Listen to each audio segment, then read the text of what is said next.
Hey, what's up, everybody, and welcome to your Tuesday edition of the Post Up with David Grubb here on Blue Crew Media. I, of course, am David Grubb, and welcome. I hope you're having a good week so far. A nice hot day in New Orleans, but I want to get through a few things. Look, there's not a lot of news. Of course, this is the off season, so we got to do some other things rather than just report on what's going on out there. You got to think about things.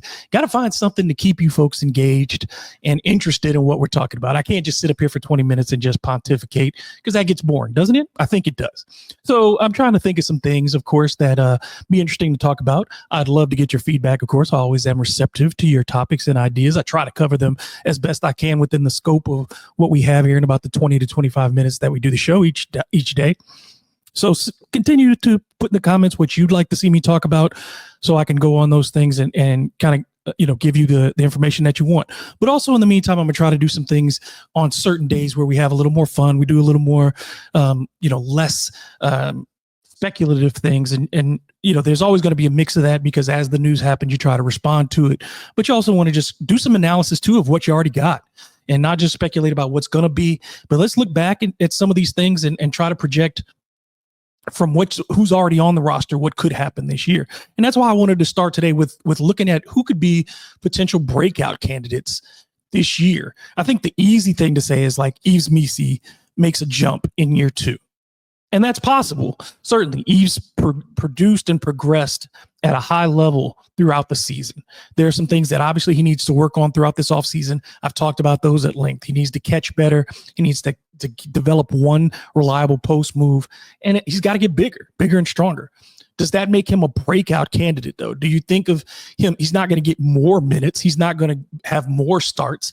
He started the lion's share of games this past season for the Pelicans, played in 73 games, started 67. You can't do much better than that as far as his minutes and his opportunities to play.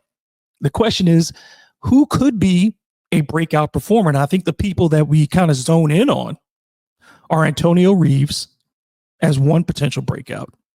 And then the other would be Karlo Matkovic. And that's somebody who's become a fan favorite in a very short amount of time. But I think the guy to really focus on, and we'll start with him, is Antonio Reeves. Played 44 games as a rookie, got 6 starts. I think most people would probably agree with me when I say he didn't get enough games played, especially for a Pelicans team that couldn't shoot. One of the worst shooting teams in the NBA, whether it's inside the 3 or outside the 3, low in attempts, low in makes, low in percentage. So why didn't Antonio Reeves get more minutes? I think you lay that blame at the feet of the coaching staff, who didn't really know what to do with this young man. Came into this team in the second round. It's not like the Pelicans haven't played second rounders before. Jose Alvarado, second rounder. Najee Marshall, second rounder. You've had these guys who come in. Herb Jones, of course, the most celebrated of those second rounders. But you haven't gotten the kind of respect, I think, for Antonio Reeves that his game warranted. He came in, he gives you considerable size at the 2 position, not a giant guy, but more size and length, than Jordan Hawkins. And he handled the ball decently, didn't turn it over a bunch, but he shot it well from every level. And I think that when shot making is a need for your team and shot makers are few and far between, you can't let that guy sit on the bench. One of the things that I've learned over the years and that other media members, you learn from people that you're around. And one of the things that I started to look and understand stats more as you get into it. Like, I think when I was younger, I relied so much on the eye test. But there's a mix. You've got to have a consistent mix of what you see and what the numbers tell you. And usually the numbers will confirm what you see, unless you have a predetermined bias to a player or a situation. But I think in most cases, the numbers will confirm generally what you see. And I think when you look at Antonio Reeves' numbers, they confirm that he needed more minutes. Who led the Pelicans in three-point percentage? Antonio Reeves shot 39.5% from 3, just under 40%. That goes along with what he shot in college. His senior year at Kentucky, he was the best three-point shooter in the country. You saw that profile of him getting better as a shooter each and every year in college, and that carried over into the NBA in his rookie year. So a guy with 129 three-point attempts, not near the leaders, less than half as many as the leaders of the team. When you look at CJ McCollum and Trey Murphy, CJ McCollum left the team with 459 3-point attempts in 56 games. But Antonio Reeves with 129 in those limited minutes that he got. And then you look at his shooting percentage. He shot better than 45% from the floor, 52% of his twos, an effective field goal percentage of .558, which was third best on the team, only behind Zion and Karlo. So when you look at him, he gets to the free throw line and makes his free throw, shot 80% from the free throw line. He was a decent rebounder for his position and played okay defense for a rookie. So I think the opportunities that he deserved weren't there. The opportunities that he earned with his on-court play didn't come his way. And I think that if he gets those in year two, and if he becomes, I think he should assume the role that Jordan Hawkins has. Because when you look at the numbers, there's really no comparison between Antonio Reeves shooting just in his rookie year and the 2-year sample. You now have a Jordan Hawkins. Hawkins, for comparison, shot 332 threes last year, the third most on the Pelicans, made 33%. Made 33% of his threes. Very rarely did Jordan Hawkins stack consecutive good games.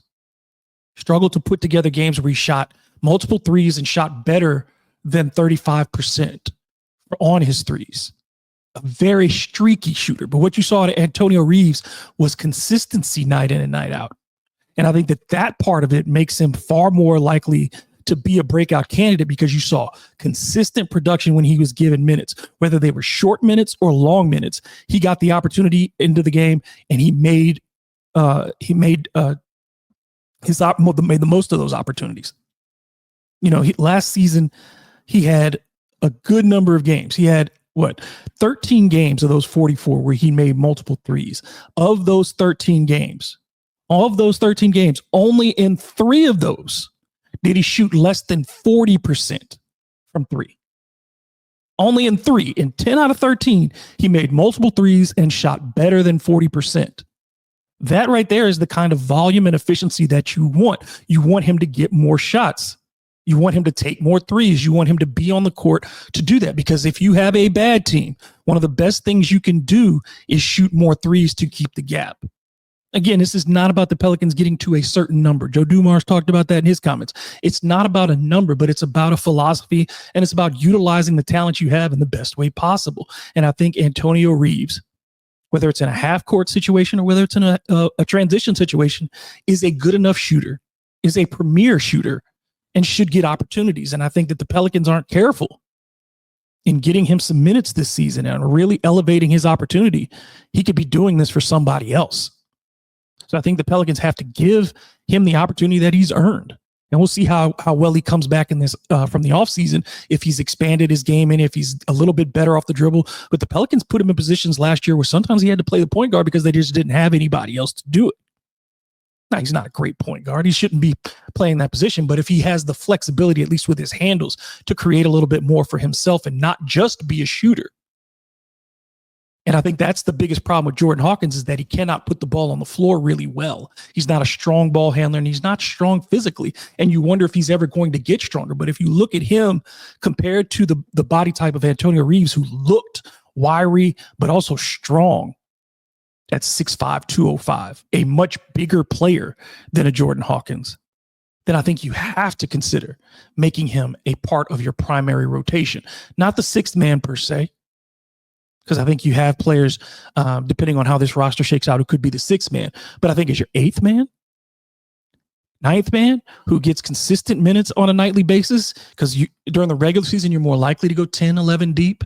But as a guy who's getting 10 to 15 minutes every night, getting the opportunity to shoot the ball every night, then I think if you're getting him 7 to 8 shots every night, and 4 of those are threes, 5 of those are threes, and you're getting 40% from him, and he's giving you the production. If you're shooting 5 threes, 40%, that's 6 points. You give him 2 more, he's giving you double figures every night. 2 more buckets. That's 1 bucket a quarter.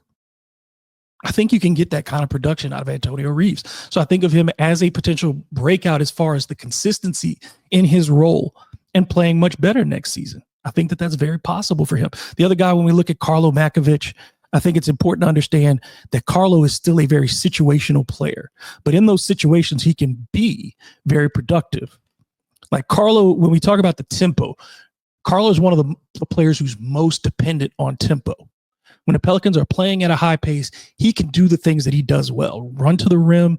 He's gotten better at shooting that corner three. He showed throughout the season he got better at shooting that corner three. Still not very good above the break, but I don't want my center taking a bunch of those. And I think he should play power forward a bit more than center again, because he's just not very good in positional defense.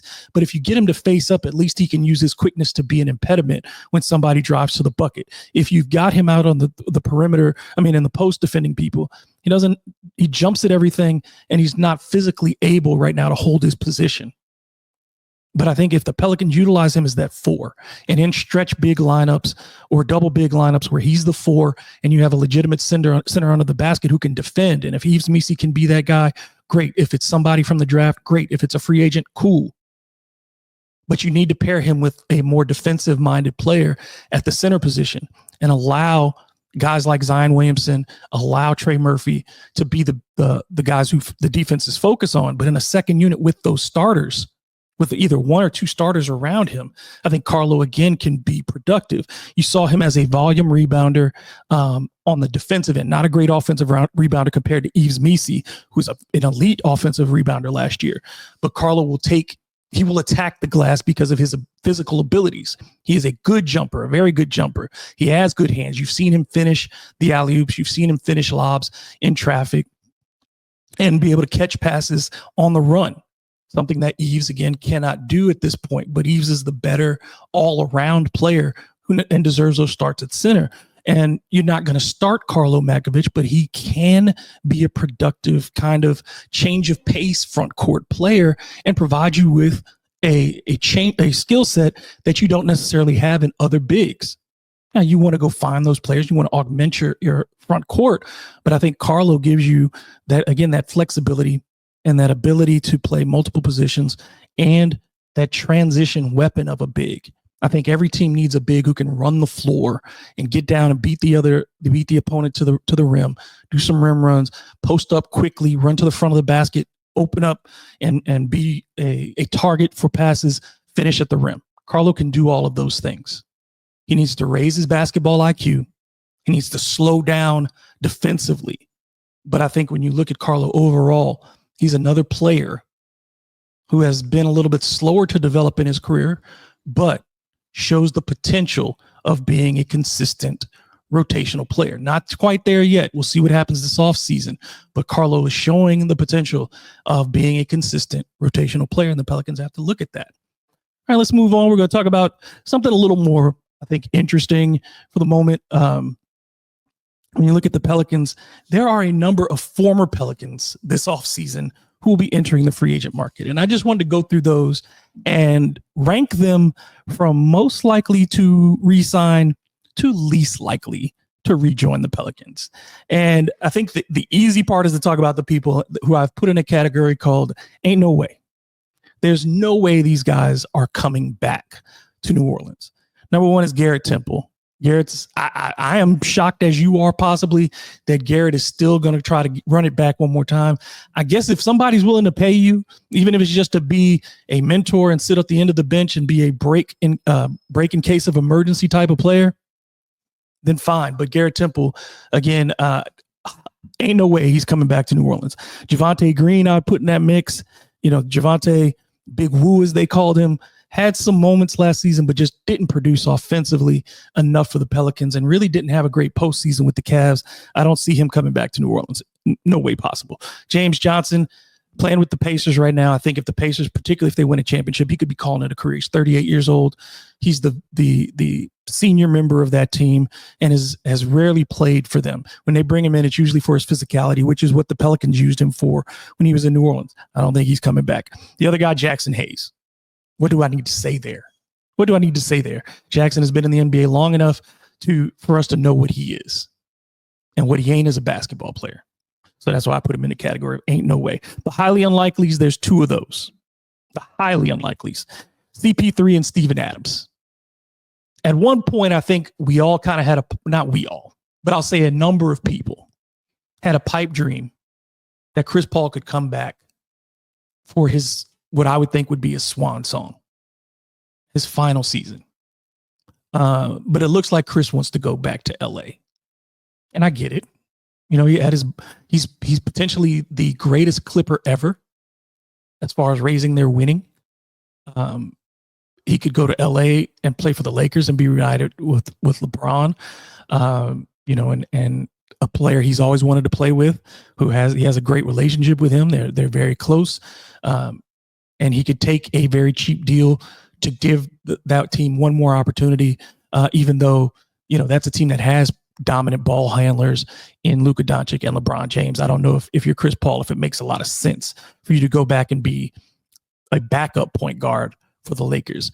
Potentially the Clippers could use him, but again, if James Harden resigns, who does he play for? So I think there's a small chance still that Chris Paul could return to New Orleans, but I think he's looking at this stage for an opportunity to maybe win a championship at this late stage of his career and maybe go to a team where he doesn't have the total responsibility, but still can be a significant contributor. And I don't know if that exists in LA, but I'm trying to figure out which teams in the NBA right now need that kind of leadership. And I would say the Pelicans need him more than most teams. If you're looking for, I think the other match for him certainly would be Minnesota, but he and Mike Conley would be one of the oldest they'd be the oldest backcourt in the NBA, but they've needed help at that point guard position. They have Dillingham to who they're trying to develop, but that hasn't happened yet. He didn't have the kind of rookie season that they were hoping. He didn't kind of get the minutes that they were hoping, but I think that's a team that's certainly in need of a point guard and is a step away from contending really for an NBA championship. Made 2 Western Conference Finals appearances back to back. Who could use him? You know, you look maybe as pairing him with the Jamal Murray, but that's a very small backcourt for the Denver Nuggets if you put him out there. You know, and then the ball primarily goes through Nikola Jokic. So it's not really the same kind of need. And going back to the East, when you look at those teams, you're not going to play for the Pacers. You're not going to go to the Knicks. You know, those teams don't need you. The Celtics don't need you unless the Celtics make a major move. If they trade Drew Holiday, maybe you put a Chris Paul, but he doesn't play at the kind of tempo that the Celtics play. He can shoot the 3, but he doesn't move the ball as quickly. He's going to be more calculated in the half court. I think the Pelicans could really use him because of his experience and his ability to maybe teach the next point guard who's coming through, whomever that may be. Even if it's a return of DeJounte Murray, he could learn from a Chris Paul to change his paces a little bit better, to read the defenses a little bit better, to even be a better defender, which Chris was an exceptional defender, especially when he was young, but Chris understands how to play defense at a high level. Steven Adams, you know, just doesn't fit of what the Pelicans need right now. Great rebounder, great physical presence, great screen setter, all those things. Steven Adams did a solid job in his 1 year in New Orleans, but it just doesn't fit the skill set that they need right now. It doesn't give them the kind of athleticism, the kind of shooting, and the kind of flexibility that you kind of need there. And I don't think he would take the kind of role that the Pelicans would have for him available. The guys who are unlikely, JRE, I don't think he's coming back. I think the Pelicans just don't have any room for him. He was a Willie Green favorite at one point, but then kind of played himself out of the rotation until there were just so many injuries that he had to play himself back into it. But I'll say this for JRE, shot a higher 3-point percentage than Jordan Hawkins. Shot a higher percentage from 3 than Jordan Hawkins. And was a guy who, as awkward as his game was, gave everything he had. That's one thing you could say about JRE, but I don't think he's coming back. The other unlikely is Nickeil Alexander-Walker, who will be a free agent, has some interest because of his defensive abilities and has learned to play that combo guard a little bit better. Still not a great shooter, but a very good teammate.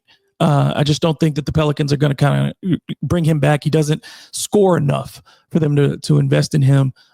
Unless, again, if you move Herb Jones, if that's what happens, and you can get multiple first-round picks for Herb Jones, which, again, is a possibility.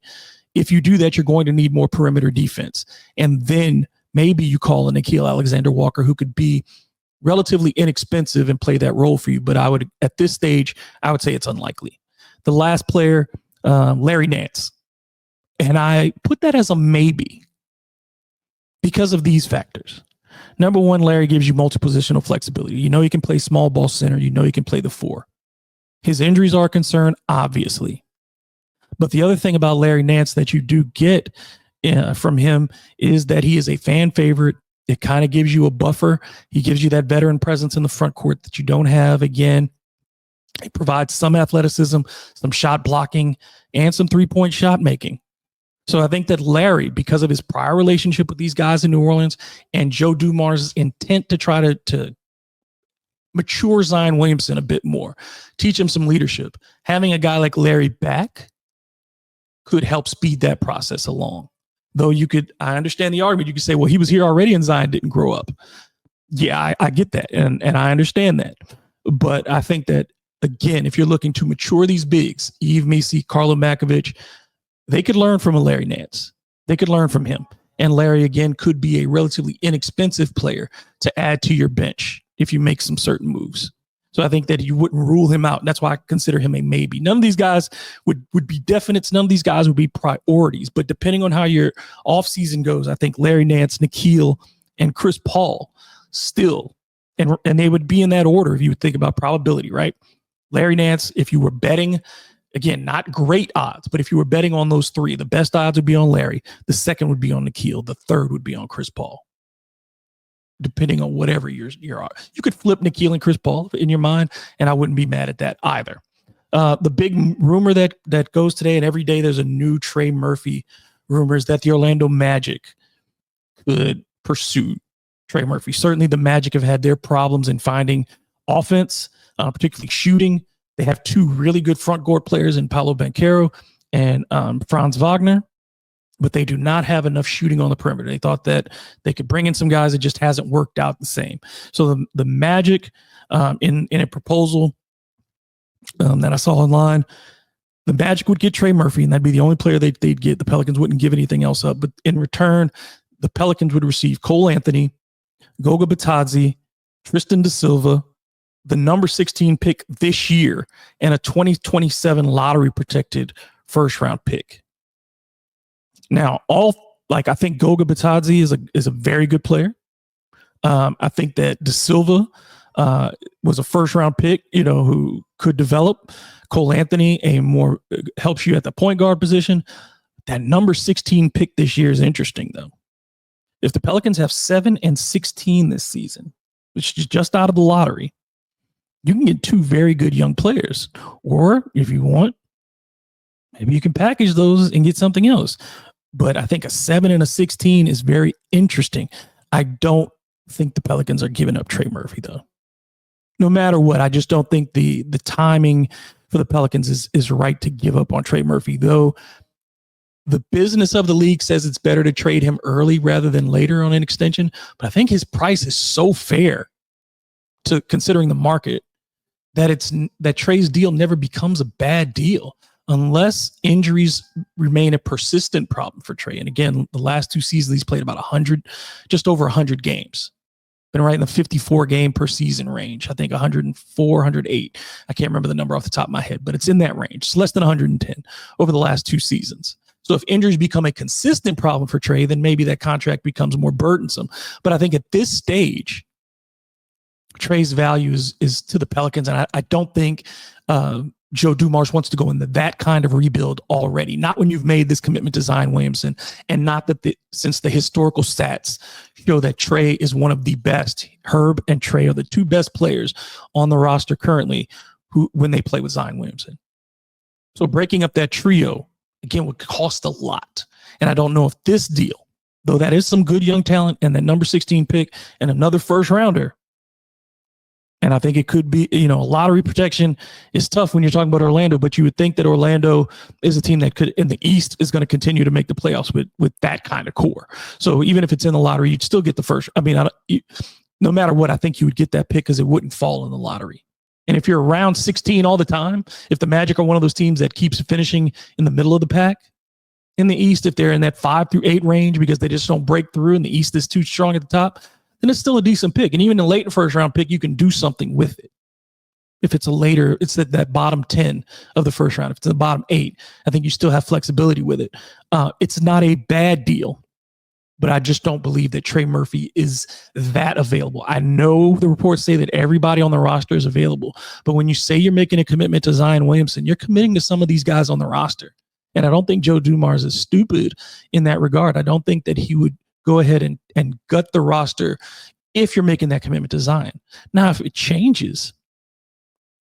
there are changes, and people, and the roster just start to turn over. If it doesn't work out of the gate, then I think most of these players for the Pelicans are candidates closer to the trade deadline.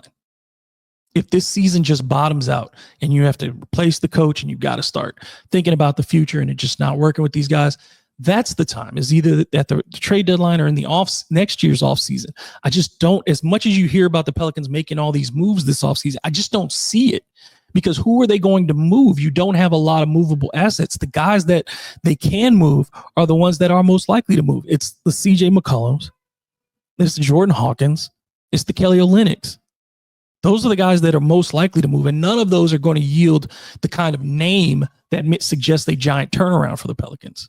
What those are trying to yield are assets for the future. You want to get a return on those guys, not in 1 year, but down the road. That's why you get rid of those guys. Otherwise, who's out there that the Pelicans can make a major swing for? There are players who could help you. There are starters who are available to you. But I don't know if these kind of moves in getting that kind of player is feasible for the Pelicans in going for something major this offseason. I just don't see. And again, Joe Dumars and Troy Weaver are not adverse to moves, but I think the moves come during the draft. I think there will be a move during the draft, whether either to acquire an additional pick or move up in this draft. I think those are the two moves.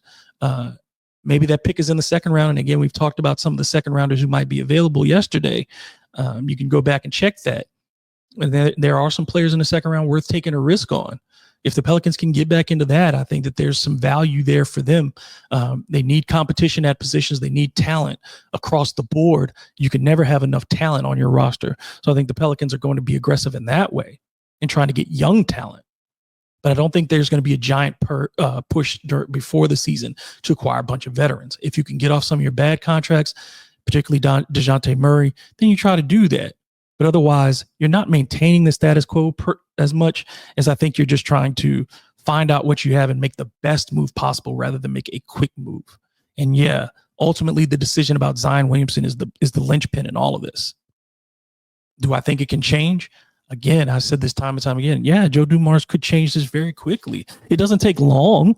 It doesn't take a long leash to understand that you got to move past Zion if he fails. I don't think you're giving him an entire year of rope. But if he's going to hang himself with it, that's going to be on him. It's not going to be a decision where the Pelicans push Zion out. If Zion's leaving, it's going to be by his own actions or his own play on the court.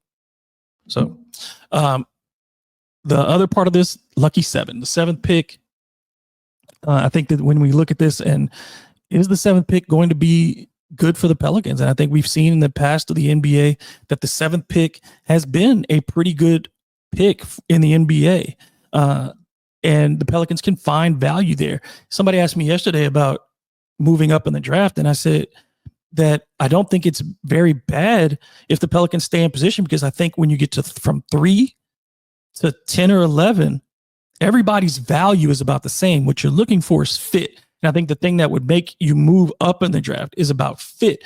I wouldn't move up for Ace Bailey per se, because I'm not particularly high on Ace Bailey. You've seen the interviews and there's been criticism about that. There's a criticism about the height change from 6'10" to 6'7". There's an issue of fit, which I've discussed as well with Ace Bailey, and you can check that yesterday as well. I just don't think you move up for an Ace Bailey. To me, there are two players predominantly in the lottery that I think the Pelicans, or three, I guess I'll say three, that the Pelicans could focus on. And those are Trey Johnson, Kaman Malawak, and Derek Queen in those positions. Because I think the number one priority this offseason is getting taller and getting shooting. I like Trey Johnson at 6'5", a knockdown shooter, an aggressive offensive player. I think he could come in and get minutes immediately. Immediately he can play for you. The same with Malawak at 7'2", the kind of ability that he's shown, the workouts, the reports from the workouts have been all positive. He's climbed up the draft, I think. But when you look at the guys ahead of him, Charlotte doesn't need a center. I don't think the Philadelphia is going to go for a center. You know, I don't think I don't think Utah is taking a center. So I think Malawak has a good chance of being there at 7. You don't have to give up assets to move up if he's your guy. And I don't think you have to give up assets if Derek Queen is your guy at 7. I think he'll be there. So that's why I say from 3 to 10, it's about the same value. It's whether or not your guy is there. And if those are your 3 guys, if those are the 3 in the top 10, then they should all, one of those 3 is going to be available at 7. So why give up assets in that case? So I think 7 is actually a pretty good spot for the Pelicans. You're not overpaying in that context. You're not overpaying for talent because moving to the draft makes a player more expensive, right? So you don't want to consistently do that unless it's a player who's going to change things for you. You know what I'm saying? That's the part that gets me is like, who's going to help change your culture, and who's going to help change what you're trying to do, and who's going to most be somebody that no matter and regardless of who your star is, can come in and complement that player. And I think even without a Zion Williamson, if Zion goes and you move on from him, I think Trey Johnson can play for you no matter what. If Zion is gone, Common Malovic can play for you no matter what. If Derek Queen, if you want to view him as the offensive hub of your team, potentially down the road, he can play no matter what, as long as you put the right players around them. And I think that's the thing, is you don't want anybody who's dependent, but also they in the short term, you want their skill set to complement what you have, but you want them to have the kind of growth potential that even on their own, they can thrive. So you don't want to just go out and draft complementary pieces, but you want to make sure that their skill set does complement what you already have, if that makes sense. I think it does. That's going to be it for today. I don't want to go too long. I think we've gone pretty good. So again, we'll be back on Thursday as we typically are.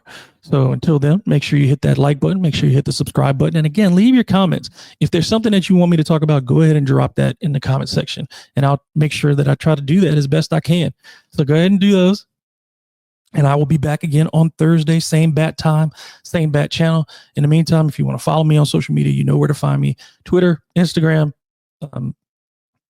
TikTok, and Blue Sky. Just look for David Grubb in all in places. DM Grubb or David Grubb, and I'm there. So until the next time, y'all be good. Have a great day.